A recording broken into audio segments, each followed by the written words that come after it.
গাইবান্ধা ৪ আসনের সংসদ সদস্য মোহাম্মদ শামীম কায়সার লিংকনকে ধর্ম বিষয়ক মন্ত্রণালয়ের প্রতিমন্ত্রী করার সিদ্ধান্তে তীব্র প্রতিবাদ ও গভীর উদ্বেগ জানিয়েছে হেফাজতে ইসলাম বাংলাদেশ।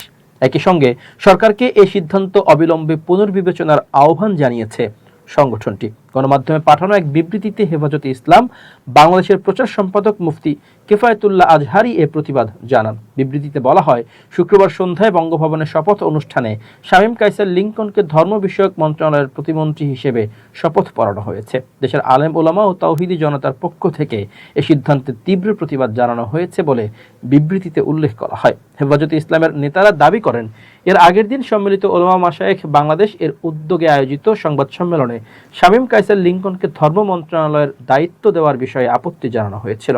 সংগঠনটির ভাষ্য, শামীম কায়সার লিংকন দেশের প্রচলিত পীর মাশায়েখ, তাবলিগ জামাত এবং ঐতিহাসিকভাবে প্রতিষ্ঠিত ৪ মাযহাবের চেতনার বিরোধী মতদর্শে বিশ্বাসী। হেফাজতে ইসলাম বলেছে, ধর্ম বিষয়ক মন্ত্রণালয় অত্যন্ত সংবেদনশীল ও বিশেষায়িত একটি ক্ষেত্র। এই মন্ত্রণালয়ের দায়িত্ব ইসলামী মূল্যবোধে শ্রদ্ধাশীল এবং উলামায়ে কেরামের কাছে গ্রহণযোগ্য ব্যক্তির হাতে দেওয়া উচিত বলে মনে করে সংগঠনটি। বিবৃতিতে বলা হয়, এমন একজন ব্যক্তিকে দায়িত্ব না দিয়ে বিতর্কিত সিদ্ধান্ত নেওয়া হলে দেশের ধর্মপ্রাণ মানুষের অনুভূতিতে আঘাত লাগতে পারে।